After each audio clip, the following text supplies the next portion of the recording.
안녕하세요. 에스테틱 정리해주는 남자 김다윤입니다.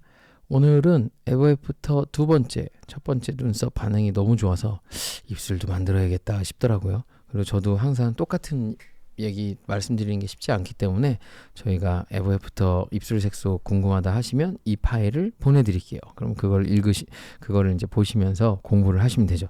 자, 입술 되게 중요하죠. 입술 색소는 생각보다 과거에 이제 유기색소화 되다가 지금은 에버애프터도 무기색소를 많이 섞어요. 왜 그러냐면 입술이 좀 빨리 날아가는 부분 때문에 무기의 색소를 이제 첨가를 하면서 좀 더 오랫동안 남도록 하는 거죠. 그리고 그와 더불어 머신에 대한 발전도 많이 이루어졌기 때문에 니들도 그렇고 이제는 무기색소를 입술에 넣어도 좀 충분히 잘 들어갈 수 있다, 그런 뜻 같아요.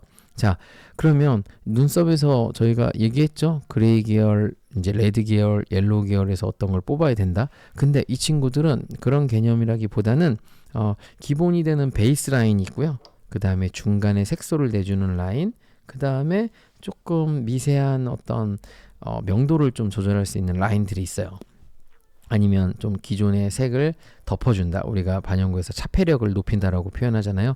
예, 그런 색소들이 있고, 얘네는 이제 좀 특수한 애들이에요. 뭐 화이트나 이제 옐로우는 어떤 중화에 쓰이거나 뭐 뭔가를 뭐 커버업하거나 이럴 때 쓰일 수가 있겠죠. 자, 그럼 첫 번째 라인을 보면 얘네는 어떻죠? 다 색소가 되게 진득하잖아요. 얘는 좀 무슨 자주색도 있고, 얘는 좀 더 진한 색소, 얘는 조금 더 비비드하고 좀 밝은 색소, 이런 게 있죠. 그래서 보통은 이런 색소는 좀 어두침침한 거에 이제 쓰는 좀 나이가 좀 있으신 분들의 베이스를 좀 깔아주기도 하고, 기본적으로는 저희는 키노버츠, 얘가 가장 베이스인 색소예요. 얘는 보면은 약간 무기색소 베이스다 보니까 입자들이 막 날아다녀요.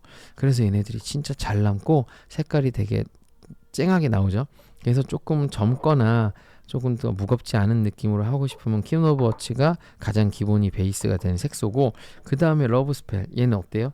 얘는 되게 수성색소처럼 뭔가 물에 쫙 풀어져 있잖아요. 이 색소는 조금 더 연세가 있으신, 아니면 좀 더 무게감이 있는 입술을 원하시는 분들한테 적합합니다. 그럼 얘네들이 못해도 40-50%는 들어가줘야 입술에 진한 색깔들이 오래 남는 거예요. 자, 그러면 키노버치나 러브스펠을 베이스로 두고, 그 다음에 이야, 이 색소 진짜 신기하죠. 완전 핫핑크 같은 느낌. 이런 핫핑크는 왜 필요할까요? 이 핫핑크로 입술을 하기 위해서? 전혀 그렇지 않아요. 보통은 이런 핫핑크들은 입술이란 건 처음에 시술했을 때 색깔과 탈각 후의 색깔이 되게 많이 다르잖아요. 이렇게 핫핑크로 입술을 시술을 해줘야 나중에 탈각됐을 때 남는 잔색이 되게 핑크 색깔의 여리여리한 느낌으로 남을 수 있어요. 그래서 얘는 압도적으로 선택지가 되게 높아지는 색소입니다. 그래서 우리는 프리센스 핑크라고 불러요. 그래서 보통은 키노버츠가 50%, 40-50%, 키노버츠가 30-40%가 들어가요. 그렇게 되면 기본적으로 입술 색소가 진짜 우리가 그냥 흔히 보는 젊은 하얀색 피부에 되게 뭐 어린 어떤 여자분의 어떤 예쁜 입술을 생각한다, 그런 상상대로 나올 수 있는 색깔들이 이런 조합이 있는 거죠. 근데 만약에 조금 너무 이런 게 밝다 그러면 패션이나 플로럴 같은 조금 더 톤이 좀 다운된 느낌의 색깔을 쓰셔도 됩니다. 자, 그럼 이 친구들은 중간층의 색소, 얘네들은 가장 베이스가 되는 깊은 층의 색소들이라고 보는 거예요. 그래서 얘네들이 결국엔 오랫동안 남는 거고, 얘네들이 이제 시술 후에 어떤 색깔을 좀 좌지우지할 수 있는 좀 방향성을 좀 줄 수 있죠. 자, 그럼 얘네는 뭐냐? 얘네 다 어때요? 엄청 여리여리하죠. 여리여리하고, 얘는 색깔이 약간 뭐 살색 느낌도 있고, 얘도 살색에 조금 뭘 섞은 느낌? 페르시안 팰리스는 얘도 살색에 뭔가 조금 덜 섞인 뭔가 베이지한 느낌들 있잖아요. 얘네들이 기존의 입술 색소가 어두웠던 분들한테 이 색소들의 차폐력, 그러니까 기존에 있던 색소들이 차폐가 되는 역할을 해주는 거예요. 그래서 얘네들 안 써도 무방합니다. 만약에 입술을 받으시는 분이 입술이 되게 좀 깨끗하거나 밝다면. 근데 그런 분들이 없어요.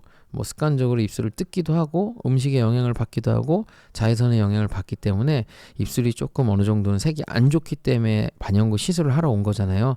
그러다 보니까 이런 차폐력을 높여주는 색소들이 들어가지 않으면 당연히 시술이 예쁘게 될 수가 없습니다. 그래서 이 중에 하나 선택하고 아니면 이 중에 두 가지를 섞어서 하나를 만들든 아니면 얘네들도 이 중에 하나를 선택하든 이 중에 두 가지 색소를 선택해서 나만의 뭐 산호빛, 뭐 코랄 색상, 뭐 여러 가지를 만들 수 있겠죠. 선택하든지 하신 후에 요것도 차폐력 정도에 따라서 맞춰서 차폐력을 높이시면 돼요.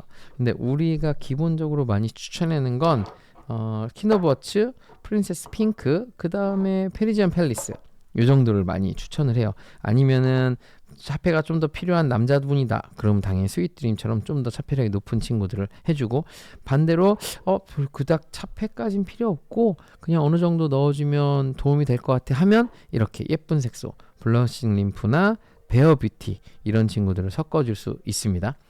그래서 요것도 마찬가지예요. 지금까지 제가 한 이야기들을 잘 바탕으로 어떤 색소를 선택해야 되는지 기준을 고르시고요. 이 기준대로 색소를 선택해서 내가 테스트를 보면 되는 거예요. 그랬을 때 내 터치가 너무 깊거나 뭐 내 머신이 너무 구형이거나 좀 안 들어가면 색깔들이 잘 안 남겠죠? 그러면 머신과 터치를 바꾸는 게 맞아요. 요즘 추세는 이렇게 하이브리드 색소가 추세기 때문에 그렇다고 입술에 예전처럼 수성색소 쓰실 건 아니잖아요. 그래서 이런 하이브리드 색소를 잘 가져가셔야 입술도 되게 예쁘게 잘 남고 눈썹도 예쁘게 되게 잘 남는 어떤 고수의 어떤 시술이 될 수 있습니다. 자, 그럼 지금까지 에버애프터에 대한 설명이었고 애정남에서 반영구에 대한 부분도 지속적으로 다룰 거니까 댓글이나 카톡이나 문의 남겨주시면 또 반영구에 대한 전문적인 지식 들려드리도록 할게요. 네, 감사합니다.